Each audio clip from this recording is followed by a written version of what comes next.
Доброе утро! In this video, we're going to compare the nominative and the accusative cases. Именительный и винительный падежи. We're going to use this phrase, American newspaper, and we're going to use it in both cases to see what the differences are. First, let's start with the singular form. This is an American newspaper. So when we name something, when we show something, point at something, we use nominative case, and this is the singular form of the noun and adjective. So this is это, we don't have an, американская газета. Газета is singular feminine, американская is singular feminine. Now let's switch to the accusative case. A lot of times when students start learning about our cases, and there are 6 in Russian, they start using them in all the sentences that they create.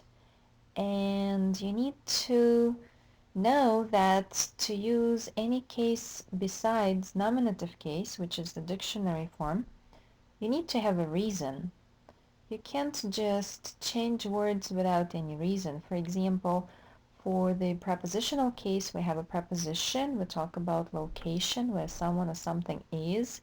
If those requirements are met, this is when we put ye ending to most nouns. You can't just do that without having those conditions met.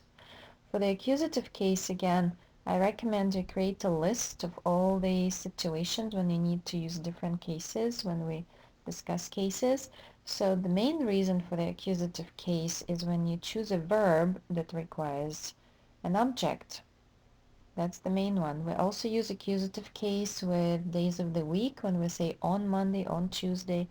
We also use accusative case when we talk about destination, where we're discussing places where we're moving to or going to or want to send something to.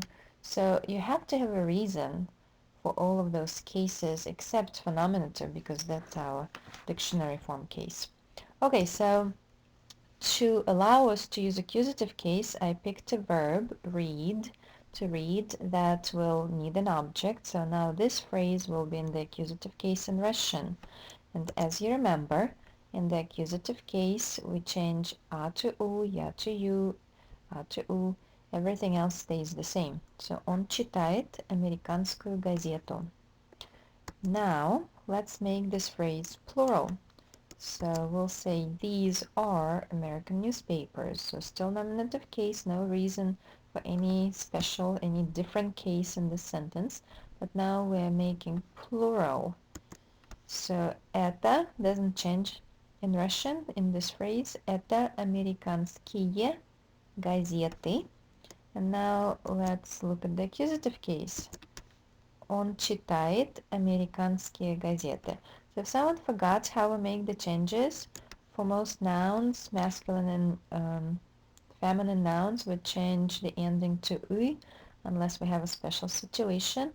And the adjectives in all genders, once they're put into the plural form, they take uye, iya. So if someone forgot, I put here for accusative case singular. And then these are the plural endings that we've just learned. So going back, your textbook will tell you on page 70 in Grammar Comment 5.4, Грамматический комментарий 5.4, you will learn that the plural forms of both adjectives and nouns are exactly the same in the nominative case and in the accusative case. So that's the point they're making there. So one more example. Let's use interesting letter. First singular. So this is an interesting letter.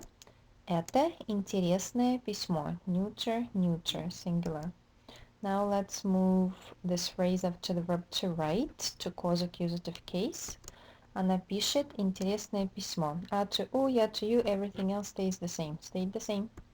Plural. Это интересные письма. This is a neuter word or changes to I in plural. Уе for most adjectives. She writes interesting letters. Она пишет интересные письма. Это все. Please let me know if you have questions. До свидания.